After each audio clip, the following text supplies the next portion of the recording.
Still 2-point lead for Hikaru. It's back to that lead. Hikaru Nakamura, just when it looked like a mortal player might tilt, he shows his superpowers. Hikaru showing some nasty and showing us another Queen's Gambit decline. If you're Hikaru, you're more than happy with a draw. Robert, 10.5 left. Magnus, he's the one who has to avoid panicking. Now, where's his momentum gone? It's out the window because Hikaru Nakamura stole it. And we have over 150,000 people watching on Twitch and on YouTube. Welcome to the biggest party on this Sunday. Knight E4, played by Hikaru Nakamura, jumping to the center. Danya, I feel like White doesn't really have much of anything here, but this is the Magnus type of position that you can try to grind Hikaru down in.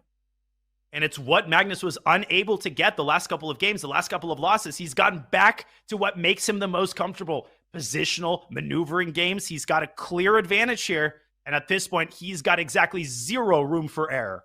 And he's a rook A2, rook A1. At some point, thread A takes B5, can toss in knight C5. Any moment, you have a clamp on the queen side. But Hikaru, with 53 seconds left, he's moving so quickly and just honestly very well. And I think Magnus just can't match him on the speed. And Hikaru consciously adjusting his speed. He's getting faster and faster. He's putting pressure on Magnus's clock.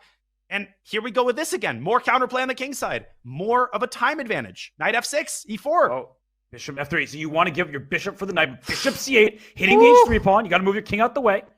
He doesn't. The C6 is hanging. So he's and F7. And F7. So you have to be very careful. Black. If you take on E5, D-E5, the C6 pawn is loose. So it's tactical solution by Magnus Carlsen. And Magnus is more than happy to give up a pawn if it means a queen trade. If he can get rid of that kingside pressure, he will breathe a major sigh of relief. He's eliminating some pieces, but here comes Hikaru again.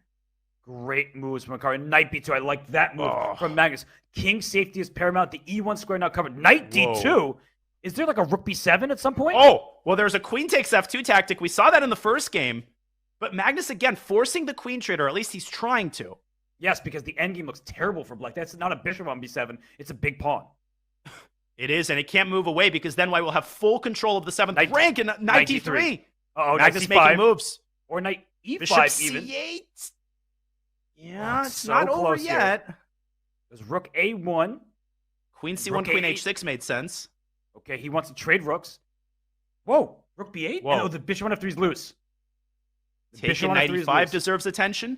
It is played. Rook A6.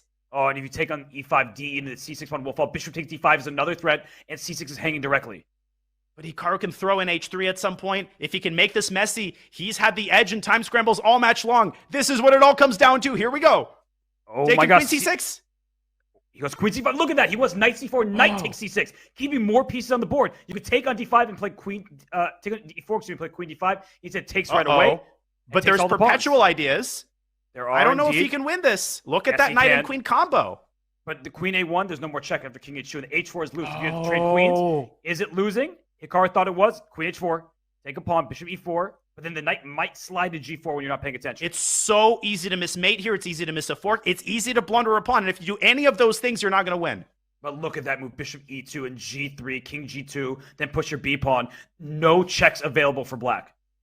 Twisting the knife is Magnus Carlsen and moving the pawn forward, keeping time on his clock. He should be able to win this game. Queen E6 is defending both. Queen E5 check. Oh, that's nasty. Where's the move? But Black's not threatening anything. He's going to go B7.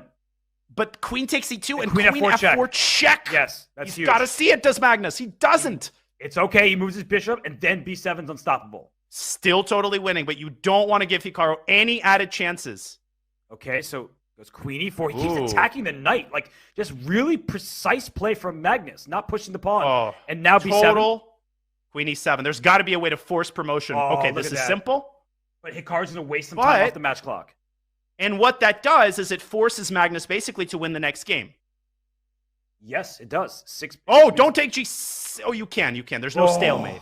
It was close, though. Scared both of us. It was very close. And don't pre-move. You might stalemate by accident. Yes. But no stalemates available here. He's trying to find the quickest checkmate. He's trying to find the quickest checkmate. But you got time if you're Magnus. There's no need to do any crazy pre-moves. Queen At this point, you can pre-move Queen C2. Yeah.